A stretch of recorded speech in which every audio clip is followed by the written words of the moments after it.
that down, let's talk about this, shall we? You know, we do have, I think, the bigger movies of this year are still to come. Like, we still have Joker Part 2. We still have Despicable Me 4.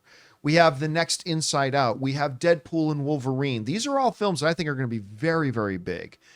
But the reality is, up until this point in 2024, particularly with the struggles of, say, like a Garfield, of Furiosa, of Fall Guy, a lot of the people are asking and saying it's like the movie industry is really in trouble. And I agree. I don't think it's imminent demise or anything like that, but I believe there are dangers right now. And all of the dangers, I believe, are self-inflicted. You know, I've said before the last couple of weeks is that if the movie industry dies, on its headstone, it's not going to say it was killed by VHS or killed by streaming. No, it's going to be say death by suicide, because it's the movie industry itself that's harming the movie industry. So I was talking with somebody last night who said, like, what do you think are some of the key things that are hurting the movie industry? So I thought, you know what, that's a very interesting question. Let's make it a topic on today's show. So we're going to talk about the 3 external factors that I believe are kind of killing the movie industry right now. They can be fixed, but if not fixed, they're killing the movie industry. And notice I'm saying external factors. We're not going to get into the subjective discussion about, well, you know, Fall Guy should have been a better movie. Or we're not going to talk about the movies themselves, but the external factors that seem to be killing them. So let's start to go through this, shall we? External factors killing the industry. The first one I want to bring up is this: ticket and concession prices. Now, I will often say, and I completely believe, that I still believe a night out the movies is a value proposition. Like Chris Rock put it best. It's like, there's really not much of a cheaper thing you can do for a date night than buy a couple of movie tickets and go to the movies. I still believe that. I really do. But you cannot deny that it is a factor. The prices continue to go up and up and up. For comparison's sake, take a look at this. The average ticket price in the US just before the pandemic, right? Just before the pandemic, the average ticket price, remember, this is taking into consideration matinees, cheap weekday, half price Thursdays, whatever. So it's a little bit lower, but overall, the average ticket price for to go to a movie in 2018 was $9.11. That was just before the pandemic. Today, the average ticket is $10.79. That represents an increase of 18.5% from just before the pandemic to today. Almost 20%. That's gone up. As a matter of fact, if we want to go over to AMC, let me find a movie here. Let's say Fall Guy. No, let's not say Fall Guy. What else is out there right now? Let's say Furiosa. Let's say I wanted to go see Furiosa. So I'm going to go, first of all, I'm going to go to my movie theater, which is the AMC Tyler Galleria in Riverside, California. I'm going to say get tickets. And let's say I wanted tonight to go see Furiosa. Hopefully I didn't skip it already. There's Garfield, there's Furiosa. And I wanted to go see it in the Dolby because that's the one I like to go see. Okay, 7 p.m. tonight. I want me and Ann to go see it. I'm going to pick 2 tickets. There are a couple of tickets available here, not surprised. I'm not going to use my A-list. Look at this. $21.49 per ticket. So for 2 tickets, I'm looking at $43. $43. Now again, if Ann and I were to go to a bar tonight to hang out and grab a couple of drinks, we're spending more than that. I am still acknowledging there is a value proposition. I'm not saying there's not. Okay. But from not that long ago, and granted, I'm in the Los Angeles area where ticket prices are the highest. I get that. I acknowledge that.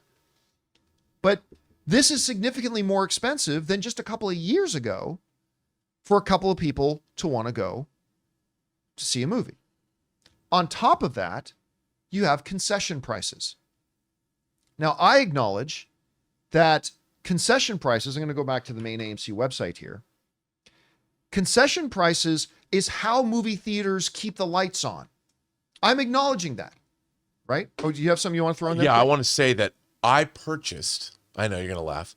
I purchased Furiosa in a special limited edition steelbook, 4K, and it's $38. Yeah, but when are you going to get it?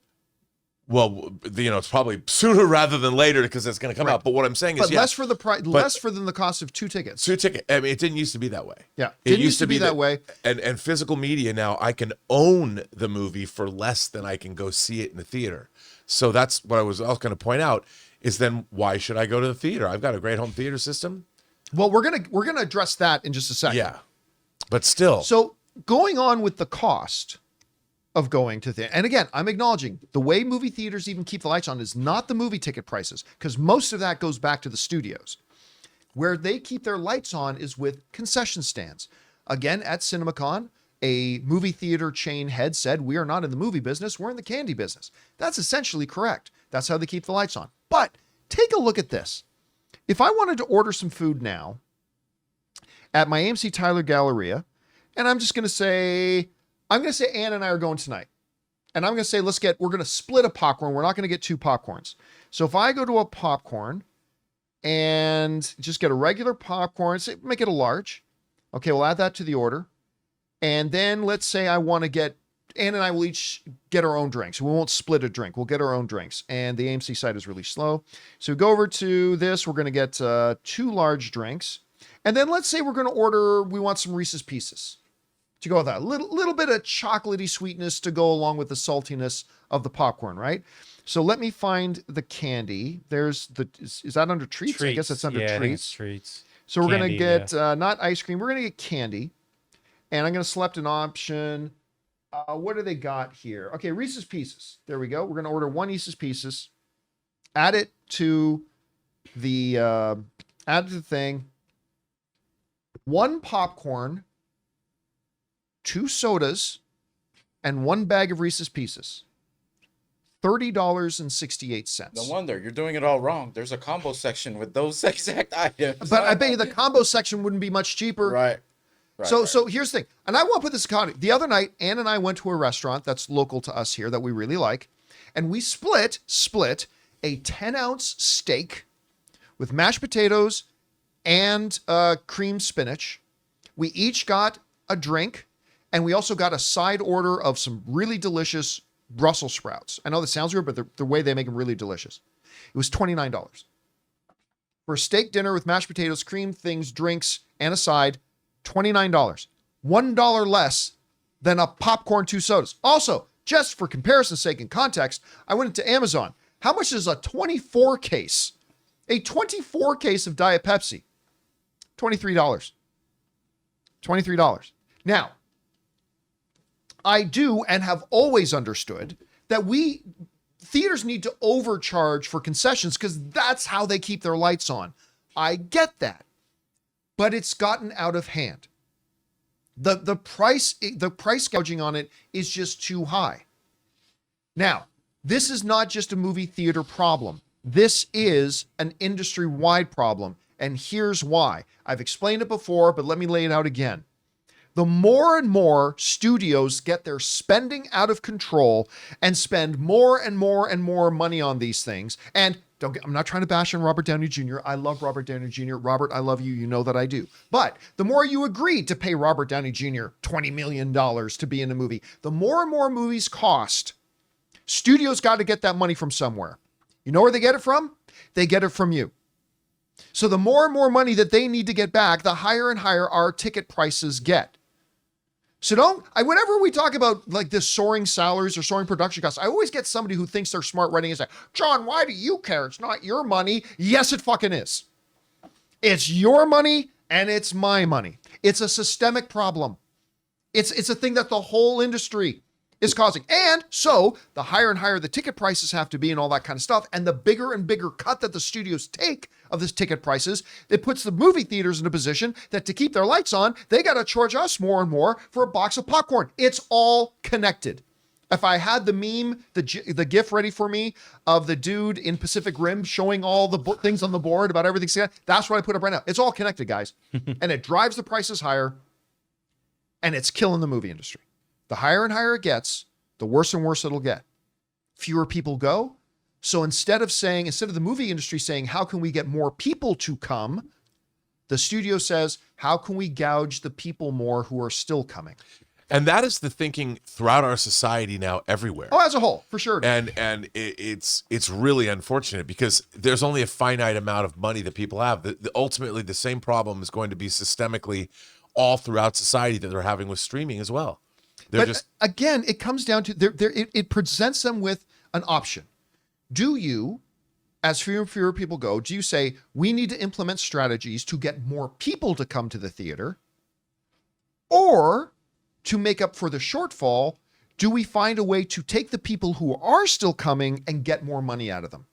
And by employing the second strategy, let's just charge the people who are still coming more, you then, for next year, reduce the amount of people coming again. Therefore, having to make up for that new shortfall by charging the people who are still coming even more, dropping your user base more and more. They need to reverse direction here and change their focus from how do we get our balance sheet back from the people who are still coming to how do we get more people to come back. Anyway, that's part one of the things that are killing the movie industry, the external problems.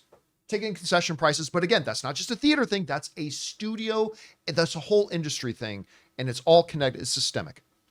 The second thing that is killing it right now, and I know it's easy to be, poly look behind and looking backwards, vision's always 2020, hindsight's 2020, I get it, but the strikes. The writer and actor strike. And I'm not blaming the writers and the actors. I'm saying everybody involved, the studios, the unions, everything. Everybody's overlooking this factor. You want to know why 2024 is struggling so far? It's because so much product got moved out of the year. So much big IP product got pushed out. We literally went weeks at a time without a major release coming into theaters. The theaters have been crying out the fact that they don't have product. Why do you think like Taylor Swift putting out a concert video was such a big deal for the movie theater? Or the re-release of the Spider-Man movies. Or re-releasing the Spider-Man movies and re-releasing the Star Wars movies, which is good to do, but it's because the theaters are screaming for product. And on top of that, those strikes came at a time of the worst in cinematic history because of the pandemic. And the reason I blame all of them is because what's the one major union that didn't go on strike? It was the directors. Is it because the studios prefer the directors? No. Is it because the directors are more special than the actors or the writers? No. You know what the key thing was? And we harped on this over and over again. When asked one of the directors, members of the DGA, how come you guys were able to avoid a strike? He said, we started negotiations a year ago. Whereas the frickin' studios and the WGA and the SAG union, they didn't fucking start their negotiations till literally a couple of weeks before their contracts expired. Putting the entire industry in a holding pattern for days, weeks, and then months and months and months. Coming off of the pandemic, when the entire industry was on life support, these fucking brain surgeons went, yeah, let's not even bother starting to try to figure out our contracts until a few weeks before it's done. I blame all of them. I don't want to hear from any of you fuckers coming back to me. John, you don't understand. The studio said this. John, you don't understand. The writer said, no, it was all of them. You all could have gone to the negotiating table a year and a half before everything was due. Coming off of the pandemic that nearly killed the entire movie industry, you fucking brain surgeons decided, let's just sit on our asses. Let's wait till we're in a better bargaining position. Let's try to screw each other over. And in the meantime, the people got screwed, the movie fans. You guys put a work stoppage in place, and I blame the studios as much as anybody else. You guys were responsible for not keeping the lights on. Coming off of the pandemic that nearly killed everything, and you guys allowed a strike to happen that just set us all back again. And in a period of time where you should have been recovering, all this kind of stuff, we now have a year 2024 where a lot of product didn't even come out, big IP got pushed out, and it's put the movie industry again on the brink. It's put us on the brink. Because as an industry as a whole, you guys had no foresight. You said, hey, you know what? our factory has some problems and we need to fix these problems. Let's just burn the factory down. That hasn't solved anything. And here's the thing. This is the thing that kills me, Rob. This is the thing that kills me. When we sat down and looked at the deals that ultimately got hammered out between SAG and the studios and between the WG and the studios, I, for one, looked at the thing and think, yeah, all sides hammered together a pretty good deal. Everybody was a little bit unhappy. Not everybody got everything that they wanted. But you know what? They hammered out deals that were ultimately pretty good that they should have hammered out 6 months earlier. There's no reason it could have been hammered out 6 months earlier. Instead, they put the entire industry on life support again. Screw you guys. If the movie industry dies, it's by suicide. It ain't by anything else. Anyway, number one, ticket prices and concessions. Number two, the strikes. And number three, the evaporating theatrical window. Guys, I've said this before, I will say it again. VHS came out and everybody pronounced that it was the end of the movie industry. And it didn't. It actually created a more vibrant ecosystem of the movie industry, right? Then DVDs came out. Smaller, easier to produce, higher quality stuff. This is the end of the movie industry.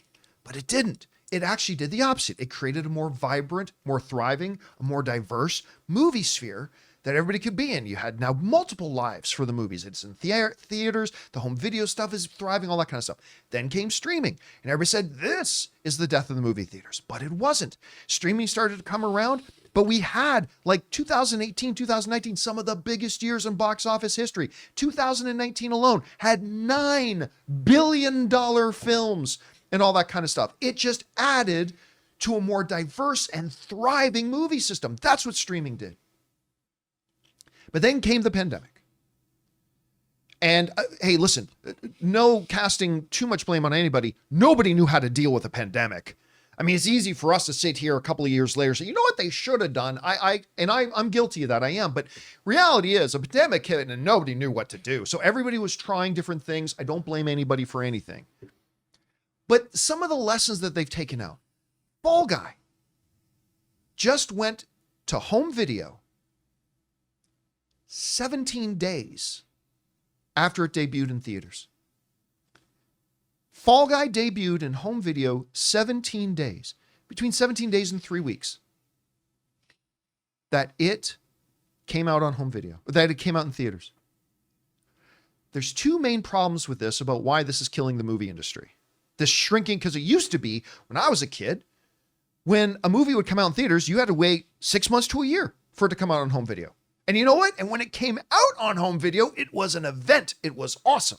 That changed. For the longest time, the basically standard operating procedure for Hollywood was a 90-day window, which, you know, wasn't as good for the movie industry as a whole, but it was still reasonable. You got to wait 3 months for it to come on home video. Through the pandemic, the studios decided to use the dying movie theaters and use this as leverage on them to screw them into a new deal saying 45 days. Cutting it more in half. But even that's gone. Now we're seeing these windows getting smaller and smaller and smaller. And there are two major repercussions of that.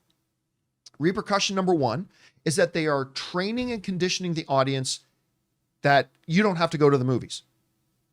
That's not what they're intending, but that is ultimately what they're doing. They are conditioning the audience to say, you know what? Don't bother going, because in like 2.5 weeks, you can VOD it. You can PVOD it. No problem. And they're just telling the audience more and more. Every time they do something stupid like this, they're just telling the audience more and more, don't bother. It's just wait a couple of weeks. But here's the second big thing that nobody talks about. This early shrinking window, even for those people who still go to the movies, you know what you need to have a hit movie? Repeat business. No movie made $1 billion without a lot of people going back to the theater to see a movie a second, third, and fourth time. None in history. With these shrinking theatrical windows, what they are also telling the audience is, for those of you who still want to go, you don't need to come back and see it again. I myself, you know me, the movie theater is my church. Ask me how many times I went to see Godzilla versus Kong in theaters. How many times did you go see Godzilla versus Kong in theaters, John? Glad you asked, Rob. I went once. I loved the movie. I went once. Why? Because it was a stupid day and date release. I paid my money. I went to the theater. I did my time in church and I loved it. But even for me, movie going is my religion. I was like, but it's also available at home right now. So I went to the theater to see it once. I didn't give it repeat business. I only saw it the once. Fall Guy. I only got to see it in theater once because, well, now it's on home video. It's coming on home video. And it's an extended version on home and it's video. an extended version, complicating the problem even more. Also, the return, it goes back to your very first point, because this is like, it just compounds. If you don't have something like A-list, that's fine with A-list, which I have and we have. But if not, you're paying now $60-some to see it 3 times in the theater. Yeah. So it's the shortfall, right? Yeah. So now it's a shortfall. They got to make up that money. So they're going to increase our prices of those of us who do go to the movies and so on and so on. And the snowball keeps rolling. And if you look at these 3 things, and again, we're just sticking to the external factors, the external to the actual movies themselves, the ticket and concession prices, and none of these things on their own is doing it. It's a compound problem. Ticket and concession prices, the strikes totally fucked everybody, and the evaporating theatrical windows. These things are why I have been saying for a while now that if the movie industry dies, and all 3 of these things can be fixed, the tombstone is not going to say murdered by VHS or murdered by this or murdered by streaming or murdered by anything else. It's going to say death by suicide, because all these things are things they're doing to themselves, and they can be fixed, and I hope they get fixed. Hey guys, we want to take a second to thank a sponsor of today's video, The Perfect Jean. Guys, are you tired of the rough and rigid jeans crushing your boys? Well, today's sponsor, The Perfect Jean, finally solved all of your denim difficulties. They make great looking, perfect fitting jeans that are as comfortable as sweatpants. The secret? A special denim fabric that is super soft and has the perfect amount of stretch so you can squat, do yoga, or just sit around all day without ever having to take them off. I'm going to admit I was a little bit skeptical because to me, jeans have always been jeans. They're practical, but not always the most comfortable. But I'm telling you guys, it's not an exaggeration. Once I put on these jeans, the Perfect Jean redefined what jeans can be to me. They're the perfect fit, they stretch, they breathe, and again, they're just insanely comfortable. So guys, it's finally time to stop crushing your balls in uncomfortable jeans by going to theperfectjean.nyc/Campea15. Our listeners get 15% off your first order plus free shipping, free returns and free exchanges when you use code Campea15 at checkout. Again, that's 15% off for new customers at theperfectjean.nyc/Campea15 and use the code Campea15. After you purchase, they'll ask you where you heard about them. Please support the John Campea Show and tell them we sent you. Anyway, Rob, that was a very elongated me breaking down what I see as the 3 main external problems hurting the industry. Any one of these stand out to you? Is there anything you would add to this prominent list? Because I'm sure there's many others. Oh, yeah. I just handled the 3 No, main ones I thought see. a very good list, great breakdown. But I would also add that the experience of movie going itself has been diminished, both in terms of production and sound. I mean, presentation and sound, and by other people. The audiences don't respect each other. People are pulling out their phones. They're talking during movies. They act like they're in their living rooms, which I've never understood. I don't understand when you've paid to go into a room where you're watching entertainment that's being presented to you. Why are you not watching the entertainment? Why are you talking to your friends? To that exact point, I've literally heard people say, "What? I paid for my ticket to be here. I should be able to do what I want." I'm like, why would you be so stupid to pay for your ticket to do that when you could do it for free? And now you're hindering other people's pay. Right. I've always been, I don't know if I've just been super lucky. That's so egocentric. I personally have found like maybe 1 out of every 20 times I go to the theater, there's somebody disturbing me somewhere in so it happens. It also me, might but be it when you doesn't happen all that go, much. because Yeah, when you that's go, true. it's certain when you go first day or something like Right. that, you're getting people that are. But That's a good point. And I also think that unless you're going to a premium theater, which you're paying a premium price for, whether it's a Dolby Cinema or it's an IMAX, you're already paying a higher ticket price. So the people are not usually inclined to talk in those venues. That's why they're there. They're there to see a premium experience. But also, when theater projector bulbs are dim. That's one of my big pet peeves. I'm like, I almost want to get up and walk out when, and I understand the theaters are trying to save money by elongating the life of their bulbs. But if you're not getting a beautiful, colorful, bright presentation, It's really disappointing. And I think a lot of theaters, maybe not so much in our theaters, middle America though, whenever they can cut corners, they do. And I think the actual experience for the audience is a real problem as well. Whether it's people talking, whether it's the presentation isn't as good as it could be. 30 minutes of commercials. 30 minutes of commercials. Because like you said, and this is another thing people don't take into consideration, a movie theater is a sensory deprivation place where the lights come down and all you're doing is you're hearing and seeing. There's nothing going, there's not people shuffling around, and at least there shouldn't be. So it's a sensory deprivation place where it is psychologically allowing you, it opens up your mind. And the reason the theatrical going experience, like you said, has always been my church as well, is the penetration into my brain is much more extreme when you go see a movie with great presentation than it is when you're at home. Because you're only focusing on that. You're not thinking about other things. You're not getting up. The dog doesn't jump on your lap or whatever. You are focused on what you're watching. And I do believe that it penetrates your brain more. You get more out of it. You know, And the popcorn bucket too. and a That pop. helps. Somebody might say to me like, John, what do you get upset about this? I only get upset about things that I care about. Right. For whatever doom and gloom it may sound like I'm trying to spin off here, I do it because I love the movies. I love the movies so much. I love going to the movies. I love being around a crowd of 500 strangers. The lights go down, the movie plays. It is church. It's to the point that I want to jump up and yell amen at the end of a great movie. I really do. It's so good and it's so great. And I know that if the movie theatrical thing, we've alluded, I won't go into a spin on this now, maybe in a future video. But here's the thing. If they can't fix this, and I believe they can, but if they can't fix this and don't fix this, not when it comes to the demise of the movie theatrical experience, guess what, guys? All movies are going to start to suck. All the movies are going to get worse. They're going to start to suck and they're going to get worse. And it doesn't matter to the streamers because all they care about is quantity over quality. And again, that's another thing we can go into another time. I won't go down that rabbit hole right now. We'll do another entire video about why the death of the movie theaters will equal the death of movies, period. We'll go into that another time. But there's that. I still believe there are solutions.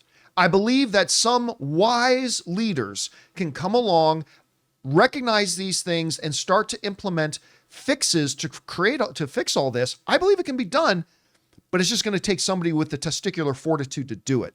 And anyway, guys, that's my kind of big, huge spiel on this. Whatever you guys think, jump down into the comment section below and let us know your thoughts. Hey guys, thanks so much for watching this video. Make sure you like the video, leave a comment, and subscribe to our channel. And don't forget, we have a daily podcast called the John Campea Show podcast, available on Apple Podcasts, Spotify, or your favorite podcasting app of choice. Go and subscribe to it today so it'll be there when you need it.